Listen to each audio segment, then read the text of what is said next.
Kinuha ko ang phone sa table at chinat ang matagal nang gustong manligaw sa akin. Sabi niya, hihintayin niya ako hanggang sa maging handa na ulit ako. Tignan natin ngayon kung nakapaghintay nga ba siya. Kaya ayoko agad pumatol sa mga putyo-putyong relasyon lang. Dahil ang habol ng iba ay katawan at yung iba ay hindi seryoso. Immature. Masyado akong mapili pagdating sa mga lalaking mamahalin ngayon. Mahirap na. Dahil baka maulit na naman ang nangyari sa amin ng dati kong ex na walang paninindigan at takot sa responsibilidad.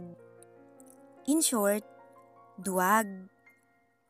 Simula rin kasi nang dumating sa buhay ko si Ira,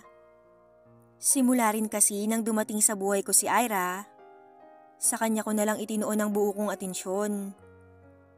Hindi na ako naghanap ng pwedeng ipalit kay Errol. Nag-type ako ng message. Kinumusta ko muna si Jake at naghintay ng ilang minuto bago siya nag-reply. Laking gulat ko nang sabihin niyang handa na daw ba ako. Kaya ako nagchat-chat sa kanya ngayon. Siyempre, hindi na ako nagdalawang isip na patusin. Kaya naman nag-set na agad siya ng time para mamaya. Dinner date ang mangyayari sa isang kilalang restaurant. Gusto pa sana niya akong sunduin, kaso makikita siya ni Adrian. Close sila ng anak ko, kaya hindi malabong hindi niya sabihin sa bata ang kalandian ko. Nang dumating ang eksaktong oras, ay umalis na ako. Nandun naman na si Adrian, kaya hindi ko na kailangang mangamba. Tinext ko si Yaya para sabihing malilate ako ng uwi. At inutusan ko rin siyang magluto ng dinner ni Ira at ni Adrian. Tapos tinawagan ko rin si Ira para ipaalam na mag-overtime ako. Pero ang totoo ay didiretso lang ako sa date ko. Pagdating ko ay naghihintay na si Jake. Ngumiti ka agad siya nang matanaw ako. Tumayo siya at nakipagbeso sa akin. Sorry, mainasikaso pa kasi ako. Kanina ka pa ba? Tanong ko habang tinutulungan niya akong makaupo. Gentleman, check. It's okay. Handa naman akong maghintay kahit gaano pa katagal. May kahulugan niyang sabi, saka akong initian. Ngumiti na lang din ako bilang pakikisama. Ilang minuto pa ay kumain na rin kami.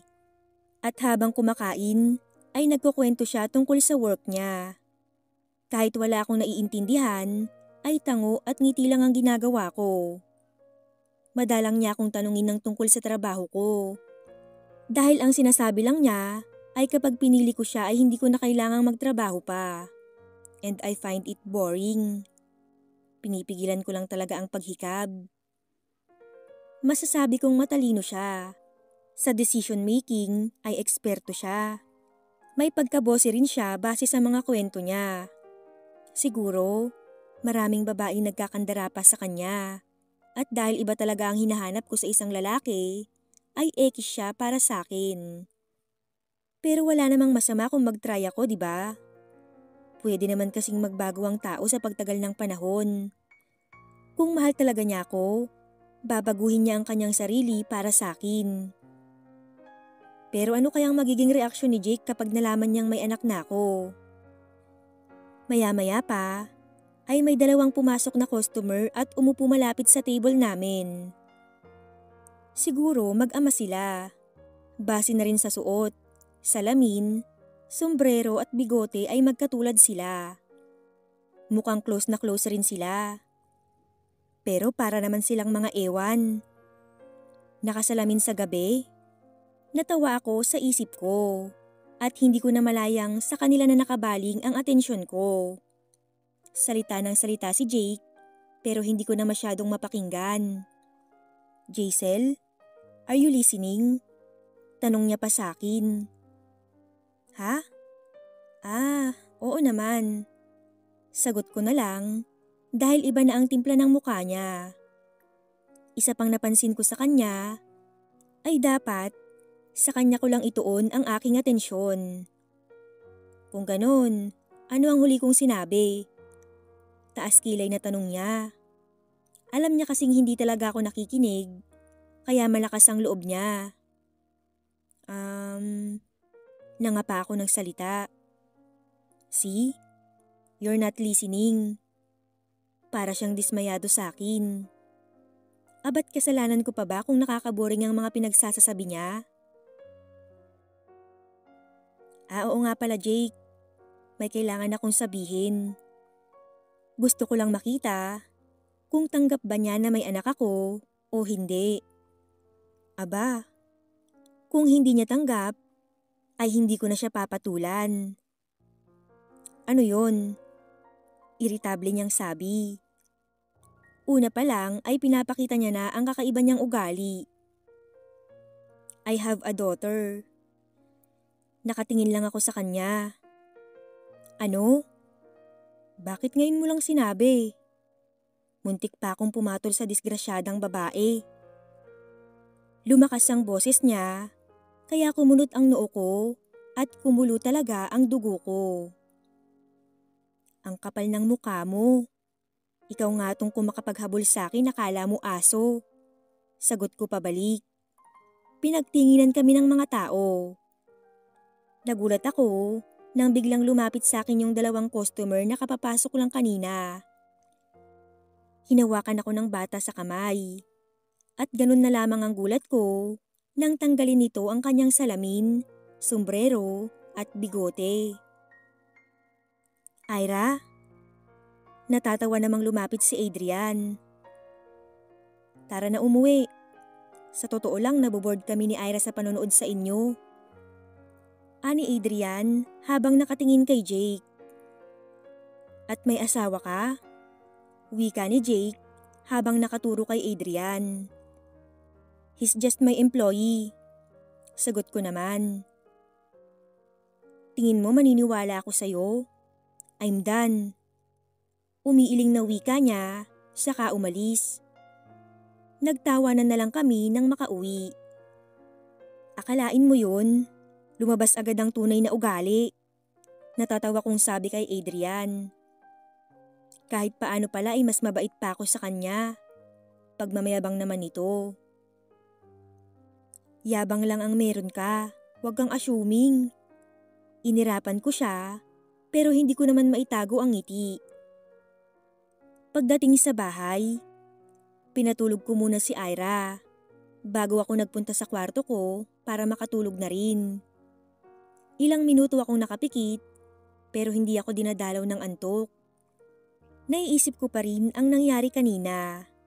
Natatawa ako sa tuwing naaalala ko. Bumangon ako at naglakad papunta sa teres. Nadatnan ko doon si Adrian, tumutungga ng alak. Lumapit ako at naupo sa tabi niya. Hindi ka rin ba makatulog? Tanong niya sa akin. Mukhang may iniisip ka rin ah. Wika ko at kinuha ang isang bote ng alak para inumin. Wala naman. So, ano bang pumasok sa isip mo, ba't ka nakipag-date? Seryosong tanong niya. Nag-try lang naman ako. Kibit balikat kong sabi. Humanap ka na lang ng mas matino dyan. Yung kaya kang panagutan at kayang makipagsabayan sa kasungitan mo. Suwestyon niya sa akin. Mahirap nang maghanap ng ganong lalaki ngayon. Wika ko naman. Nandyan lang sila sa tabi-tabi. Makuhulugan niyang sabi. Meron pala talagang mga lalaking hindi marunong makontento. Hindi kayang panagutan ng kanilang sinimulan. Dagdag pa ni Adrian. Katulad ng ex ko. Ang laki ng tiwala ko sa gagong yun pero iniwan lang ako. Hindi kayang panagutan si Ira. Pero naghanap naman ng iba at pinakasalan pa. Siguro nga katawan lang talaga ang habol niya sa akin kaya ganun. Malungkot kong sabi. Ibig sabihin lang nun, hindi talaga kayo para sa isa't isa.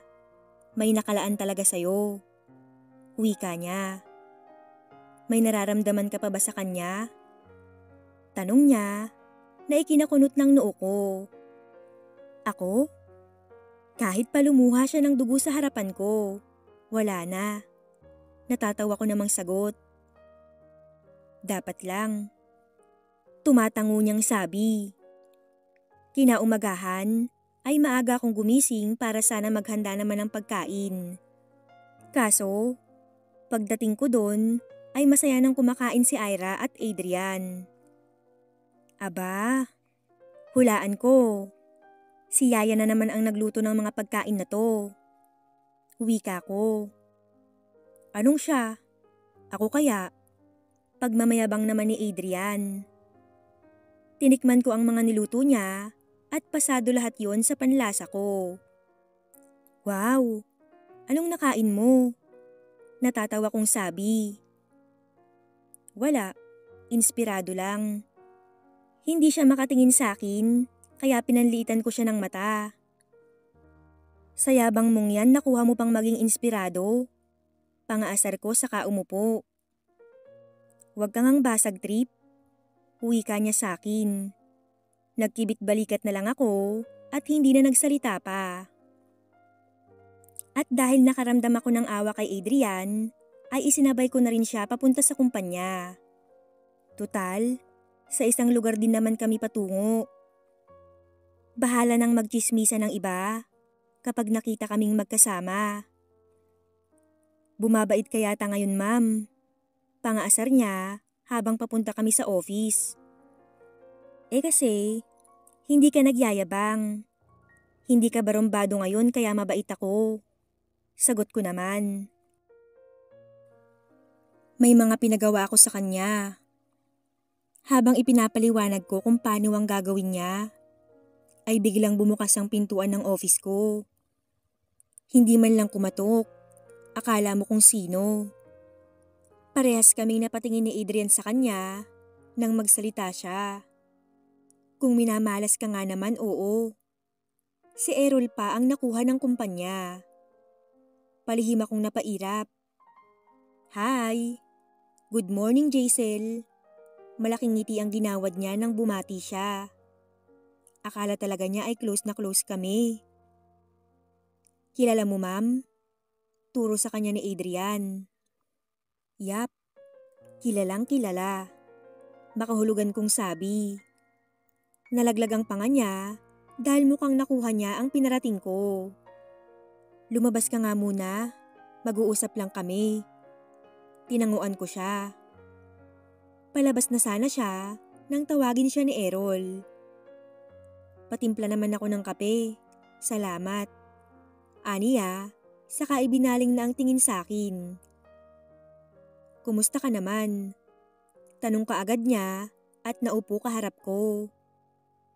As you can see, maayos naman. Wika ko. I'm sure, wala ka pang nahahanap na kapalit ko. Lakas loob niyang sabi. Ang kapal naman ng mukha nito. Kung sampalin ko kaya siya kaliwat kanan. May nahanap na ako, no? Taas noo kong sabi. Pero tumawa lang siya. Halatang hindi naniniwala sa sinasabi ko. Bakit ka nga pala nandito? Pag-iiba ko ng topic. Ganyan ka ba tumanggap ng bisita? Wala naman. Napasya lang ako. Sinasadya ko kasi ang bawat departamento sa kumpanyang to. Para naman makilala ko ng mga empleyado. Wika niya. Kilala na kita. Hindi mo na kailangang magpakilala pa. Wika ko naman. So sino naman ang nahanap mo? Hulaan ko. Mas mayaman pa ako doon. Mas angat at mas kilala. Pagmamayabang niya. Kahit kailan talaga, ay makapal ang mukha niya. Kailangan ko pa bang sabihin sa'yo? Ano ba kita? Pagsusungit ko naman. Hindi niya nasagot ang tanong ko, kaya tumawa na lang siya. Eto na po ang kape niyo.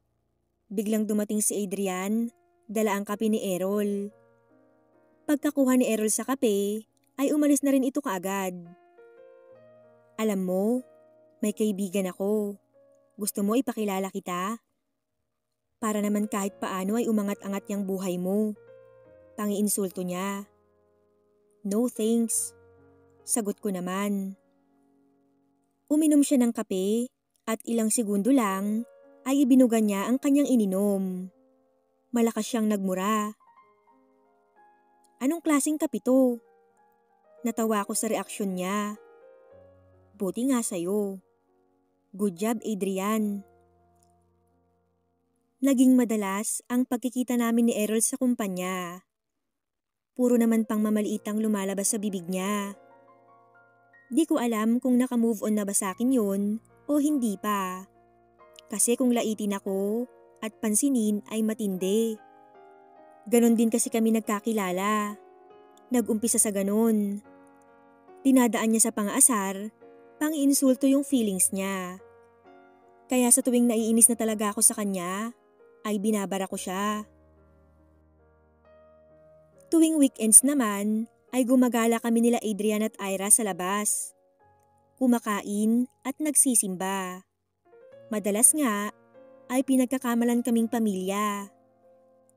Kinaiinggitan pa kami ng iba na siyang tinatawanan ko naman kahit na nakakaramdam ako ng kaba. Nitong mga nakaraang araw kasi, ay nagugustuhan ko na ang pang-aasar ni Adrian sa akin. Hinahanap ko yung pangungulit niya. Kaya kahit na wala naman siyang dapat gawin na trabaho, ay nagpapagawa pa rin ako sa kanya. Dumating yung araw ng team building. Masaya ang lahat habang bumabiyahe kami papuntang beach resort. Tulad ng dati, ay kasama ko ang anak ko. Pero ngayon ay nag-aalinlangan ako dahil nandun si Errol. Pinakaayoko talaga ay makita niya si Ira. Pero wala naman akong magagawa. Pagdating doon, ay naglaro at nag-swimming kaagad ang mga kasama ko. Nagpalaro din sila pero hindi ako sumali. Dahil kasama ko ang anak ko. Isa pa, ay nandoon si Errol. Nasa cottage lang kami nakaupo. Niyaya ako ni Adrian na makibanding sa iba, pero tumanggi ako. Ngunit ganun na lang ang gulat ko nang makitang papalapit dito si Errol. Nataranta ako at tinawag si Yaya. Yaya, isama mo si Ira mag-swimming muna kayo. Sakto namang pag-alis nila ay dumating ang damuho. Ang laki na ng anak mo sa ibang lalaki ah. Wika niya habang nakatanaw kay Ira. Duwag kasi ang tatay niya. Kaya ayun, tumakbo sa pananagutan. O sadyang hindi lang talaga niya ako minahal kasi katawan lang ang habol niya sa akin. Kibit-balikat kong sabi na sinamahan ko pa ng ngisi. Pinatatamaan ko siya. Lumabas ako sa cottage para panoorin ang mga naglalaro ng volleyball. Naramdaman kong sumunod siya. Natakot lang siguro sa responsibilidad. Nauutal na sabi niya. Sus, kung mahal talaga niya ako, hindi niya kami iiwan. Maya-maya, ay may biglang lumipad na bola, sakto sa ulo ni Errol. Hindi ko napigilang matawa, kaya nakitawa rin ang mga kasamahan namin. Ay sorry sir, napalakas yung pagbato ko sa bola. Hingi ng paumanhin ni Adrian, na halatang hindi naman bukal sa puso. Mukhang napahiya ang loko, kaya umalis na lang na masama ang tingin kay Adrian. Maya-maya lang, ay narinig ko ang sigaw ni Yaya. Ma'am Jaisel, si Ira po nalulunod. Dumagundong sa kaba ang dibdib ko. Tatakbuhin ko na sana, kaso naunahan ako ni Adrian. Nagulat ako at mas lalong nahulog ang puso ko sa pinakitang yun ni Adrian. Si Errol naman ay lalo kong kinamuhian dahil nanood lang siya doon at hinintay kung ano ang mangyayari. Hindi talaga siya karapat-dapat na tawaging ama ng anak ko. Siya pala ang ipinagpalit mo sa akin. Pumatol ka talaga sa empleyado mo. Pangiinsulto niya na ikinakulo ng dugo ko. Ano naman sa'yo? Kung ikukumpara kayong dalawa, walang-wala ka naman sa kanya. Inirapan ko siya at tinalikuran. Nang makauwi galing sa team building, ay todo ang naging pasasalamat ko kay Adrian. Hindi kasi ako nakapagpasalamat sa kanya dahil si Ira ang magdamag na inasikaso ko. Lumabas ako para magpahangin. Tulad ng parati kong ginagawa tuwing gabi. Dumiretso ako sa teres. Nadatnan kong muli doon si Adrian. Wala na ring laman ang 3 alak at tumutungga pa siya ng isa. Ayos ka lang? Isang alak lang ayos ng pampatulog ah. Biro ko, saka tumabi sa kanya. May babae kasing parating ginugulo ang isip ko. Wika niya na ikinagulat ko. Lumakas ang kabog ng dibdib ko. Talaga? Sino naman yan? Nauutal kong sabi. Hindi makatingin ng diretso sa mga mata niya. Ikaw. Diretsahan niyang sabi. Malakas ang loob niya dahil may epekto ng alak ang sistema niya. Napatingin ako sa kanya. Pwede bang tayo na lang? Nangungusap ang mga mata niya habang nakatingin sa mga mata ko. Lasing ka lang, Adrian. Umiiling ako. No. Kahit lasing ako, alam ko ang sinasabi ko. Humanda ka dahil simula bukas, liligawan na kita. At hindi nga niya nakalimutan, kahit na maliit na detalye ng kanyang sinabi kagabi, talagang niligawan niya ako. Nagulat din ako dahil sa mga sumunod na araw ay isa pang pasabog ang nasaksihan ko. Dahil siya ang isang anak ng CEO ng kumpanya. Bale siya na ang mag-handle ng kumpanya, kaya pala ganun na lang siya ipatrain sa akin. Nagdadalawang isip pa nga ako. Kung patitigilin ko na ba siya sa panliligaw dahil nahihiya ako kay chairman at kay Ma'am Ellen. Pero dahil kinausap ako ni chairman at nagustuhan niya ako para sa kanyang anak, ay hindi na ako nag-inarte pa. Imbis na si Ma'am Ellen ang magbigay sa bahay na pangarap ko, ay si Adrian ang tumupad nun. Kasabay nun ang pag-propose niya sa akin. Kapag pumayag kang magpakasal sa akin, araw-araw kitang liligawan. Siyempre, sino ba naman ako para tumanggi, di ba? Tanggap niya ako at ang anak ko. Wala na akong maghihiling pa. Panahon na rin siguro para maging handa sa pagsugal at maniwala sa forever.